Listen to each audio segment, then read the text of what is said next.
Hello and welcome to Forever Cricket on Forever Sports for today's wrap-up of South Africa versus Pakistan, the second test, day one. A must-win test for South Africa if they are to try and level the series, or else they will suffer a whitewash series loss if they were to lose to Pakistan. And if it was to be a draw, then Pakistan would win 1-0. So it really is a win-or-nothing situation for South Africa, who cannot afford to lose this test, or even draw this test if they want to try and take anything out of actually having gone to Pakistan, apart from the experience of actually playing in Pakistan. And it was a very, very interesting day. And before we dissect the day itself, please do subscribe to the channel. We are going to be doing a giveaway when we hit 1,000 subscribers. We will be giving away a Proteas supporter shirt, so make sure you subscribe right now, bottom right hand corner there. Smash a like on the video as well. Right, so the toss went to Pakistan, who elected to bat first, and it wasn't the start that they would have liked to have got onto. So Imran Butt was actually looking very positive. Played a couple of very nice drives, was going quite aggressively at the opening bowlers in Kagiso Rabada and Anurag Nokia. No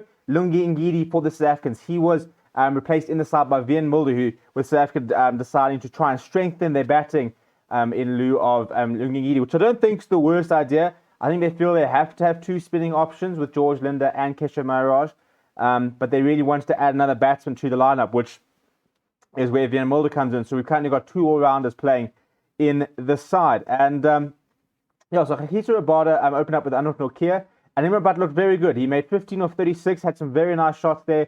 Abid Ali got a little bit lucky along before he, for his 6 or 43, grounded it out a lot, didn't look free-flowing at all. But it was Keshav Maharaj, really, who put South Africa on the front foot, where at just 21 runs, he got out of Imran Butt for 15 with a fantastic delivery. He had just been dropped by Temba Bavuma and was then taken by de Kock. And shortly after, AZAM Ali, who's also a danger man for Pakistan, went out for a duck. He was out LBW by Maharaj, who was taking a bit the new ball quite early on in the innings. And so Pakistan were 21 for 2 and went on to be 22 for 3 when Abid Ali then lost his wicket to Anurag Nokia. So what was a fantastic start in the 14th, I think it was the 15th over, South Africa suddenly had Pakistan 22 for 3. I don't think they knew what to do with themselves, because I don't think they definitely didn't expect that sort of start.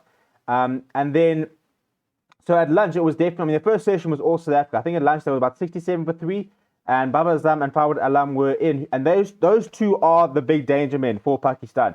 AZAM Ali is a very good player, but Fawad Alam, especially based on his last performance, coming up at a man of the match performance, he is the danger man in terms of the player most in form. And then you've got Azam, who's one of the best batsmen in world cricket right now. And the second session was all Pakistan. They didn't lose any wickets, and Babazam got himself up to another 50, and he finished unbeaten on 77 off 125 balls, hitting 12 balls, a strike rate of 61. And Fawad Alam was the perfect foil to him, batting a lot slower, just occupying space to the crease. He finished on 42 after 138 deliveries, 5 boundaries there, as well as a strike rate of 30. So yeah, look, rain was the issue. It stopped play, which was probably a good thing in South Africa, because it did feel like it was all starting to shift towards Pakistan, who eventually, after the second session, finished on 145 for 3, which I think you'd say is sort of the game's a little bit in the balance. Definitely probably favouring Pakistan right now, but a couple of early wickets and the momentum can shift immediately to South Africa, and rain did sort of affect the day. And as a result, we will be starting 15 minutes earlier tomorrow. They'll be starting at 9:45 local time, which is about 6:45 in South Africa. And it's a very big day for tomorrow, for South Africa tomorrow. What didn't help was George Linder getting an injury on his finger, had to be taken to hospital. He did return, and although he didn't bowl at all, so he bowled just 2.5 overs, which I think is frustrating, because I think South Africa would have liked to have bowled a lot more spin. So that was a big loss. He bowled just 2.5 overs, and you think Keshav Maharaj bowled 25 overs today. The next best was Kagiso Rabada with 13. Dean Alger chipped in with 1.1 overs. And I think that they would have liked to have bowled Linder probably a lot more had he been available. So it wasn't great for South Africa in terms of not having to have Linder. But it's a very important day tomorrow, because right now the test is very much in the balance. A couple of early wickets, and South Africa can try and bowl Pakistan out for sort of 220, which would probably be a below par score. But if Babazam and Fawad Alam were to get up to 200 without losing a wicket, then suddenly Pakistan are in the driving seat on day 2.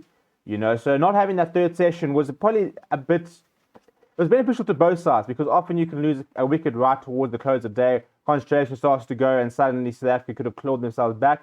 On the other hand, had AZAM and Fawad continued batting like they were, they could have kicked on and would have started at a very positive point. So I'd say tomorrow, Pakistan are probably on top at the moment, but it's quite even at the moment. I think a couple of early wickets, as I said, South Africa are right back in it. So it's very important for South Africa to start well tomorrow. Keshav MAHARAJ was fantastic early on. He is South Africa's premier spinner for a reason, a very underrated player in my opinion. Probably the best South African spinner we've had. And as he keeps playing for a couple more years, he will probably rise to the top of the rankings in terms of South African spinners for test matches. Interestingly enough, Simon Harmer, another spinner who people have been talking quite a lot, is actually back in South Africa playing cricket. He's just signed for the Titans in the One Day Cup, and as said, he would like to play for the Proteas. So, not that I've got anything against George Lindy, but I think that, if you had Simon Harmer and Keshav MAHARAJ, probably you feel a lot better about our spinning options. So, I'll be interested to see what happens moving forward. But in terms of tomorrow, South Africa cannot afford to start poorly. They've got to be on the money. You've got to get these two players out, and then you can't afford the tail to add what they did last time. But these are the two premier Pakistan batsmen. If you can try and get these two out early tomorrow, then absolutely anything can happen. And it's going to take some very good bowling. But let me know what you think is going to happen in the game down below. As I said, you can't really talk too much after day one, especially when we only had two sessions. One session will belong to South Africa, one session belonged to Pakistan. So look, we had a fantastic test last time, so this could still a long way to go. But at this stage, probably Pakistan just slightly edging in terms of just having two set batsmen who have looked very comfortable and don't look like they're going to give their wicket away too easily. But let me know what you think. My name is Stephen, and I'll chat to you very, very soon.